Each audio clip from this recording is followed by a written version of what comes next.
Olá pessoal, tudo bem? Bom dia, boa tarde, boa noite para você que acompanha a nossa disciplina de Termodinâmica aplicada em Engenharia Química 2. E hoje nós vamos dar início ao módulo 5, que é o último módulo da nossa disciplina, onde a gente vai conversar aí um pouco sobre os cálculos de equilíbrio. Então, bora lá!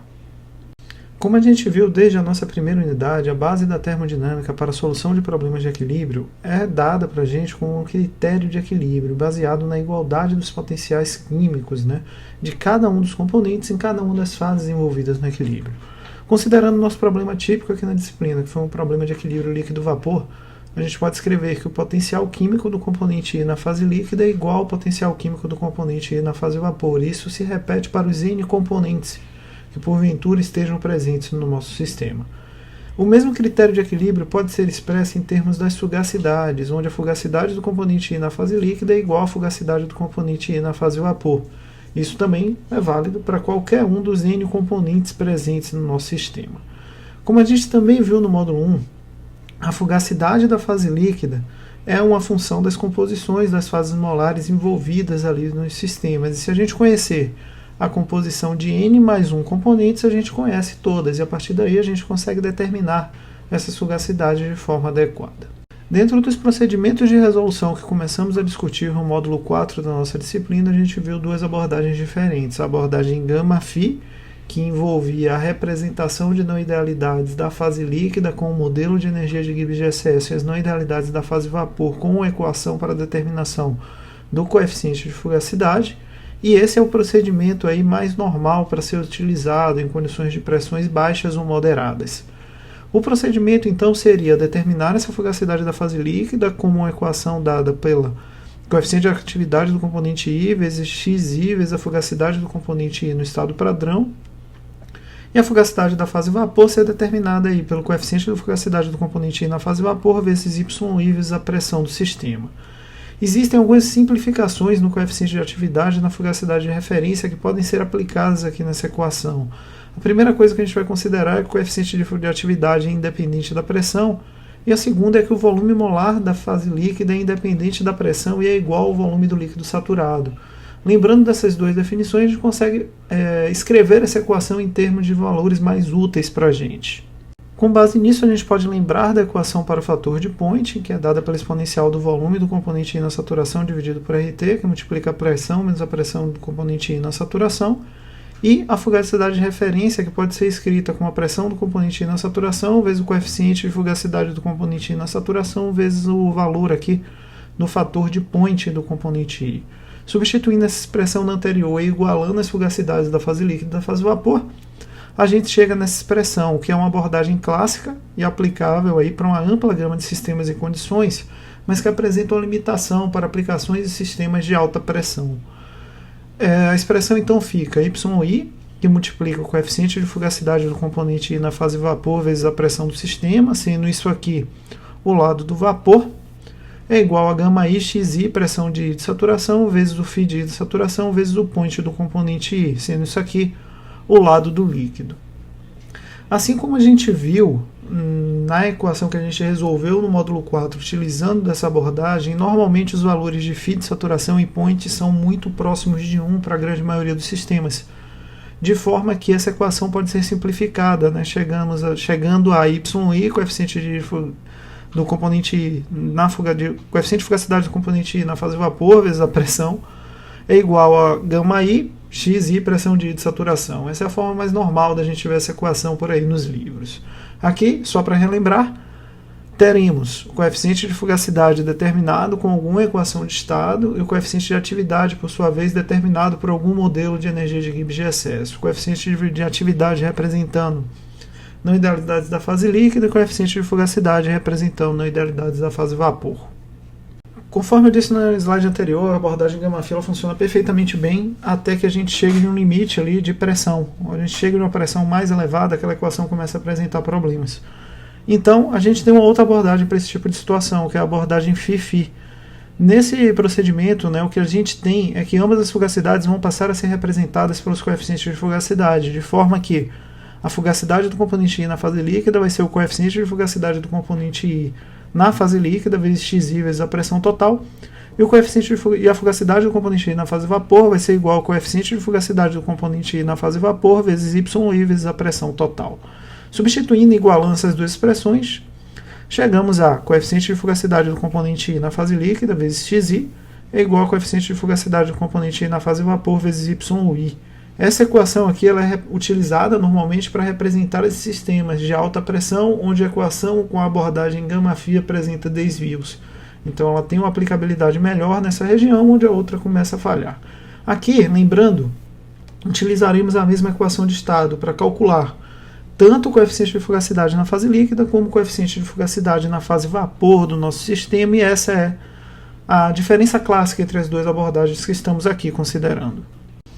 Um outro problema clássico que a gente tem de equilíbrio líquido-vapor é o cálculo do flash isotérmico, onde a gente tem uma alimentação líquida que é aquecida, sob condições de pressão, e as fases são separadas em um tanque. Para a resolução desse tipo de problema, a gente vai considerar aqui que a gente tem F mols de uma mistura de alimentação com composição global CI, sendo introduzida em um separador flash, onde são formadas aí duas fases nessa condição de temperatura e pressão. Uma fase vapor, que tem composição YI, e uma fase líquida, que tem composição XI.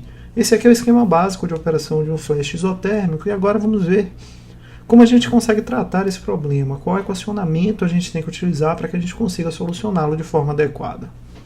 Sem perder a generalidade do nosso problema, a gente pode fazer a vazão ali de alimentação F ser igual a 1. Desse módulo, F vai ser a fração molar de líquido e V a fração molar de vapor formado dentro do nosso separador. E dessa forma a gente pode escrever o balanço global do flash como sendo L mais V é igual a F e o F é igual a 1.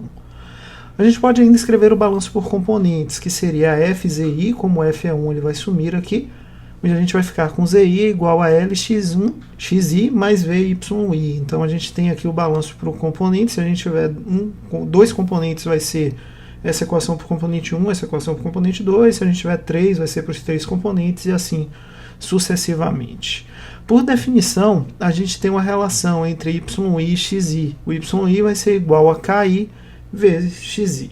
Então aqui a gente já tem uma resolução direta aqui de como a gente pode correlacionar essas composições de líquido e vapor, sendo essa KI aqui uma constante que a gente consegue encontrar muitas vezes em diagramas, como por exemplo o diagrama de De Prist. A gente pode combinar aquelas equações anteriores. Se a gente combiná-las, a gente pode escrever o YI como uma função de KI, ZI e do valor de V, e o XI da mesma forma, né? A gente pode escrever partindo da equação que ele é definido como YI dividido por KI. Então a gente consegue escrever essa expressão aqui de baixo para o XI. Obviamente, esse conjunto de equações precisa satisfazer o critério básico, que é que as composições da fase líquida somadas têm que ser igual a 1 e as composições da fase vapor somadas têm que ser igual a 1. E esse aqui vai ser o critério que a gente vai utilizar para resolver esse problema de flash. É com base nessa equação que o problema de flash será resolvido. Como é que a gente pode fazer isso? A gente vai criar uma função chamada de fy e a gente vai somar todas aquelas expressões para y, para os n componentes que o nosso sistema tiver. Essas expressões somadas e subtraídas de 1 tem que ser igual a 0. O mesmo vale para o x. Se a gente fizesse o mesmo somatório aqui para todos os n componentes envolvidos no sistema, menos 1, isso aqui também tem que ser igual a 0. A solução de um problema de flash ela vai ser atingida quando a gente tiver um valor de v que satisfaça seja a função fy ou a função fx. As funções que são equivalentes, então, que poderiam servir, né, como base para esse cálculo, vão ser aí é que a gente tiver mais interesse em usar no problema. A gente pode usar fy ou fx. Isso aqui é uma relação aí que a gente vai determinar. Daqui a pouco a gente vai resolver um problema desse no Excel e vocês vão ver como é que a gente vai montar isso. Mas existe uma fórmula geral aí para que a gente solucione esse problema com base nessas duas equações. Essa fórmula geral ela vai utilizar uma diferença que a gente vai chamar de f. E esse f vai ser definido como essa expressão fy menos essa expressão fx. Então fy menos fx tem que ser igual a 0 e é dada por essa relação aqui, por esse somatório que vocês estão vendo aqui. Essa função ela pode ser derivada, e essa derivada que a gente vai chamar de f', essa derivada sempre é negativa e ela vai ser representada por f' vai ser igual a df, dv, e isso aqui vale menos esse somatório que vocês estão vendo aqui dentro marcado aqui dentro desse destaque, né? E ele vale uma função, claro, de ZI, KI e de V. Então, na partir daqui, a gente consegue ter uma derivada f', e já tínhamos, né, como vimos na slide anterior, uma função f. Essas duas expressões elas podem ser solucionadas pelo método de Newton-Raphson, de forma que o V do ponto seguinte, que é o ponto I mais 1, vai ser igual ao V do ponto anterior, que é o VI, menos f dividido pelo valor da derivada de df dv. Então, quando esse valor aqui de VI mais 1 for igual ao valor de VI, o nosso problema está solucionado e a gente consegue aí resolver o problema flash de forma adequada. Só que existe um problema muito básico quando a gente fala de cálculos de flash, que é, toda vez antes de começar um cálculo de flash, a gente precisa primeiro saber se o sistema existe nas condições dadas de ZI e KI. Ou seja, existe separação de fase nessa condição de temperatura e pressão para a minha mistura? Isso é determinável muito facilmente se a gente examinar os valores numéricos de f nos limites de v igual a 0 e v igual a 1. Pela definição de f, a gente tem que f, quando v é igual a 0, é igual a um somatório de zi, KI menos 1, e f, quando v é igual a 1, é 1 menos o somatório de zi dividido por KI. Examinando, né, essas propriedades de f, vemos que as duas fases existem, quer dizer, a gente vai ter um valor de v entre 0 e 1 se f de v igual a 0 for maior que 0 e se f de v igual a 1 for menor do que 0. Então, fazendo esses testes aqui, ó, em v igual a 0 e v igual a 1, se esses valores aqui para v igual a 0 for maior do que 0 e para v igual a 1 for menor do que 0, existe equilíbrio e a gente consegue, né, promover essa separação. Lembrando que a mistura ela pode se encontrar em um estado de vapor saturado, a mistura pode se encontrar em um estado de líquido saturado e a mistura pode se encontrar como um líquido subresfriado ou um vapor superaquecido. Em nenhum desses casos a gente vai verificar uma separação de fases. Então, para essas três regiões aqui, ó, o separador flash não é aplicável. Ou a gente vai ter que modificar a pressão ou a temperatura até que a gente atinja um estado de equilíbrio no qual a gente tem a separação de fases. Existem dois casos que são possíveis em um cálculo de um flash isotérmico. O primeiro é quando os KI são independentes da composição e o segundo é quando eles são dependentes da composição. No primeiro caso, o cálculo é extremamente simples. Por quê? Porque os valores de KI são conhecidos previamente, já que eles são funções apenas da temperatura e da pressão e a gente consegue obtê-los, conforme eu falei, em diagramas do tipo de Priest para grande parte dos componentes aí que a gente conhece. Ou, em casos onde a lei de Raoult sejam aplicáveis, a gente pode determiná-los diretamente. Então, a gente consegue, aí, aplicando a lei de Raoult, calcular diretamente esses valores de KI. Existe um algoritmo de resolução para esse tipo de problema, para esse tipo de solução. Eu vou apresentar esse algoritmo agora para vocês. Como é que funciona, então, esse problema de resolução de um flash? A gente vai ler os valores de temperatura, pressão, ZI e KI, que são os dados de alimentação, aí, o que a gente tem inicialmente para o nosso problema. A gente vai determinar, então, valores de V iterativamente pelo método de Newton-Raphson. A partir daí, a gente vai calcular x, y, i pelas equações e a partir daí a gente determina e calcula o L como sendo 1 menos V a partir do valor que a gente vê, que a gente determinou, né, com aquela correlação que a gente viu para f derivada de f'. A partir disso, o cálculo é muito simples de ser resolvido e a gente consegue resolvê-lo. Existe um problema aqui de resolução, tá? Que é o método de Newton-Raphson, que não é lá o método mais preciso para esse tipo de resolução. A partir de agora eu vou resolver com vocês um problema clássico desse tipo de interação. A gente vai resolvê-lo no Excel, tá? E eu vou usar o Solver Excel e não o método de Newton-Raphson. O Solver traz uma resolução um pouco mais precisa para a gente. Então eu vou me basear nisso para usar o Solver e a gente conseguir resolver um cálculo de flash. Vamos lá então resolver esse problema. Esse aqui é o nosso problema, pessoal. A gente vai resolver um cálculo de flash para um sistema composto por acetona, acetonitrilo e nitrometano, a temperatura de 80 graus Celsius e pressão de 110 kPa. A composição global é dada como Z1 igual a 0,45, Z2 0,35 e Z3 0,20. Ele pede para que a gente admita que a lei de Raoult é aplicável, então aqui já temos uma consideração importante aqui que vai facilitar o nosso procedimento de resolução. E ele pede para a gente determinar L, V, X, I e Y, I. Vamos lá no Excel, então, construir e resolver esse problema. Então, pessoal, passando para o Excel para resolver o nosso problema. A primeira coisa que eu fiz foi transportar nossos dados de pressão e temperatura que foram fornecidos no problema. 110 kPa e 80 graus Celsius. Lembrando, o componente 1 é acetona, o componente 2 é acetonitrilo, o componente 3 nitrometano. Coloquei aqui as pressões de saturação. As pressões de saturação foram calculadas utilizando a equação de Antoine para os componentes a temperatura de 80 graus Celsius. Então a gente consegue determinar aqui diretamente que o componente 1 é o mais volátil, a acetona, seguido do componente 2, que é a acetonitrila, em terceiro lugar o nitrometano. A partir daqui a gente consegue determinar os valores de K1, K2 e K3, utilizando, claro, como ele disse que o problema segue a lei de Raoult, pela definição do KI, a gente consegue determinar que ele vale a pressão de saturação do componente dividido pela pressão do sistema. Então, fazendo o cálculo aqui para esses três componentes, conseguimos determinar o K1, K2 e K3. Os Zs também foram fornecidos no enunciado, Z1, Z2 e Z3, e daqui a gente consegue determinar os valores da função f e o valor da função f'.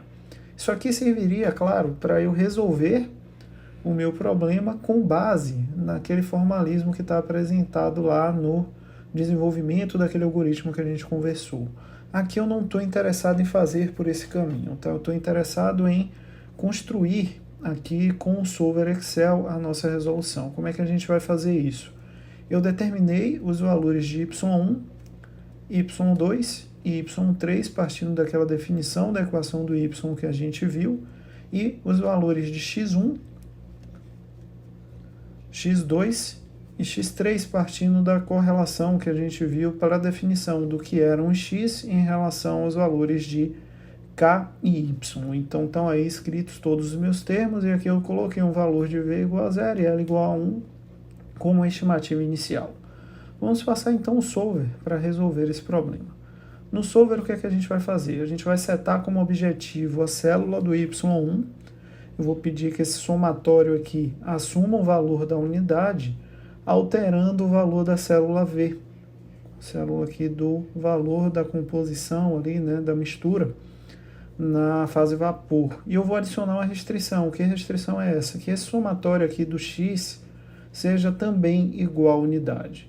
Clicando em resolver, vocês vão ver que o problema é resolvido. A gente encontra uma região de equilíbrio aqui para V e para L, né, a gente vê que a gente tem mais fase vapor do que fase líquida. Obviamente, a fase vapor é mais rica no componente mais volátil, 51% aproximadamente da fase vapor é composta por acetona, e a gente tem uma distribuição aqui na fase líquida de acordo, claro, com as composições de alimentação que nos foram dadas aí no problema. Então, isso aqui é um princípio básico de um equipamento de separação, representado ainda muito simplesmente, né, de forma muito simples, com uma consideração de idealidade aplicada e correspondida aí pela lei de Raoult, que é verdade para esse sistema. A gente não tem grandes desvios de idealidades aqui, mas observem que o procedimento é muito similar ao que a gente aplicaria aqui em um sistema não ideal, né? Claro que a gente teria os cálculos envolvidos aqui na não idealidade da fase líquida, da fase vapor, mas o procedimento de cálculo seria basicamente esse. E a partir daqui a gente consegue dimensionar equipamentos de separação e entender suas estruturas básicas de funcionamento. Então, pessoal, era isso que a gente tinha para a parte 1 aí do módulo 5, espero que tenha ficado claro. Essa parte aí de cálculos de equilíbrio, né? A gente já tinha até conversado e feito alguns desses cálculos no módulo 4. Esse aqui estão minhas formas de contato, caso tenha ficado alguma dúvida sobre o assunto. A gente se encontra então em nossa próxima aula da disciplina. Até lá!